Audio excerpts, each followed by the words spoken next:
I know what I'm capable of as a freestyler. I practice all the time, so I know what I'm aiming for. And I know when it's kind of at the baseline, regular, good quality, acceptable level. And I also recognize when it goes above and beyond and it's something really special. You know based on reaction, or you feel it? I feel it. I feel it for myself. Despite reaction, or if reaction matches? Even despite reaction, right. I'm at least somewhat aware of where I'm landing in my personal ranking of it, you know? Yeah. And so likewise, I notice when it falls below that. So for sure, if I stutter or stammer or really like, that's what would represent an obvious mistake, right? Is that I actually...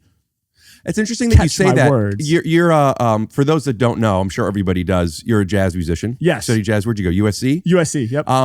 I think it's funny for somebody whose background is jazz to think that a stutter or a stammer is a mistake, as opposed to literally the definition of being present and freestyling. That's interesting.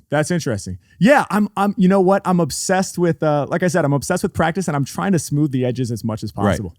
I'm trying to make it just, if there's a disconnect between what I was aiming for and what comes out of the instrument, that to me constitutes a mistake. Much like the note that bends to this incredible resolve, right? Which is basically just this incredible tension and release. Yeah. That's what happens when I stutter or stammer. I create this momentary occurrence of tension where it's like, oh, is it going off the rails? Yeah. And then it comes in slamming like, no, because of that, we're going all the way up here and sort of giving it context. It's the same if I forget the word. I forgot the third word. Can you please remind me? And then as soon as they remind, I grab it and go crazy with it. And a lot of times people will say, did you actually forget the word? Because it seemed like that was just part of the setup to get to this incredible release.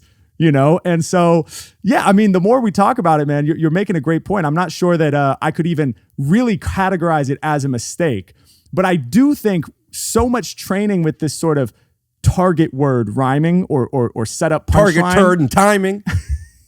Sorry, I'm an addict. Was that a mistake? No, not at all. And it didn't sound like one. Yeah. It sounded beautiful. Thank you. But I'm so used to this setup punchline targeting thing.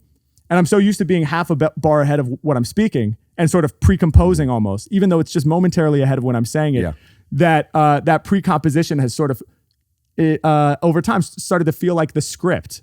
And then when I fall off of the script of what's being pre-composed half a bar ahead, I notice that disconnect.